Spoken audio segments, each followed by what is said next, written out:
রাজশাহীর মোহনপুরে আওয়ামী লীগ ও বিএনপির সংঘর্ষে বিএনপি নেতা ঘটনাস্থলেই নিহত, গুরুতর আহত এক আওয়ামী লীগ নেতা গ্রেফতার। মোহাম্মদ ফয়সাল হোসেন, রাজশাহী। দৈনিক যায় যায় বেলা, সত্যের সন্ধানে সারাক্ষণ।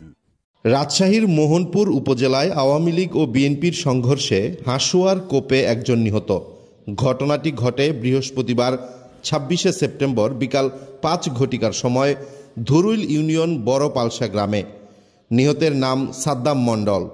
তিনি আব্দুস সামাদ ভেদু মণ্ডলের ছেলে।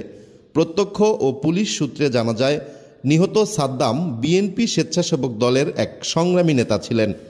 দুই গ্রুপের সংঘর্ষে নিহত সাদ্দাম মণ্ডল ধারালো হাসুয়ার কোপে গুরুতর আহত হয়ে ঘটনাস্থলে প্রাণ হারিয়েছেন। পরে স্থানীয়দের সহযোগিতায় প্রথমে মোহনপুর স্বাস্থ্য কমপ্লেক্সে নিয়ে যাওয়া হয়। অবস্থা আশঙ্কাজনক হলে কর্মরত চিকিৎসক তাকে রাজশাহী মেডিকেল কলেজ হাসপাতালে রেফার করেন। রাজশাহী মেডিকেলের চিকিৎসক সাদ্দাম মণ্ডলকে মৃত ঘোষণা করেন। অপরদিকে নিহত সাদ্দাম মণ্ডলের বড় ভাই কৃষক দলের নেতা বুলবুল হোসেন গুরুতর আহত অবস্থায় রাজশাহী মেডিকেল কলেজ হাসপাতালে চিকিৎসাধীন রয়েছে। এই ঘটনায় অভিযুক্ত আওয়ামী লীগ নেতা একসার আলীকে গ্রেপ্তার করেছে পুলিশ। হত্যাকাণ্ডে আটককৃত আসামি মেহেরপুরের আয়েজউদ্দিনের ছেলে। উক্ত হত্যাকাণ্ডের বিষয়ে ১ নং ধুরুইল ইউনিয়ন পরিষদের প্যানেল চেয়ারম্যান ও ইউনিয়ন বিএনপির সহসভাপতি জাহাঙ্গীর আলম দৈনিক যায় যায় বেলা সহ একাধিক গণমাধ্যমকে জানিয়েছেন, নিহত সাদ্দাম ধুরুইল ইউনিয়নের ৯ নং ওয়ার্ড স্বেচ্ছাসেবক দলের সাধারণ সম্পাদক ছিলেন। তার ভাই আহত বুলবুল ইউনিয়ন কৃষক দলের সদস্য। অভিযুক্ত একসার আলী আওয়ামী লীগের সমর্থক। একসারের ভাতিজা আক্তার হোসেন ইউনিয়ন ছাত্রলীগের সভাপতি।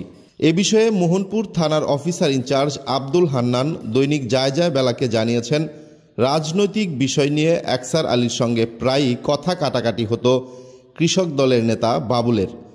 এ ঘটনার পূর্বে আবারও একসারের বাড়ির সামনে দুজনের কথা কাটাকাটি শুরু হয়।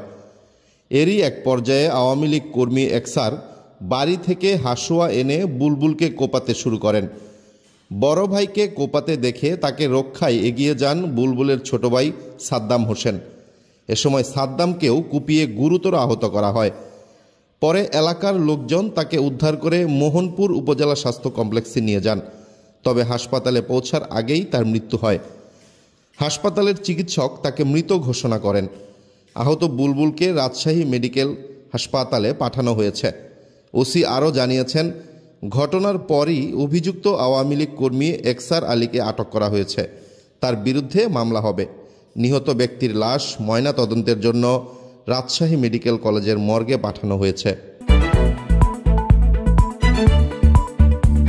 দৈনিক যায় যায় বেলা, সত্যের সন্ধানে সারাক্ষণ।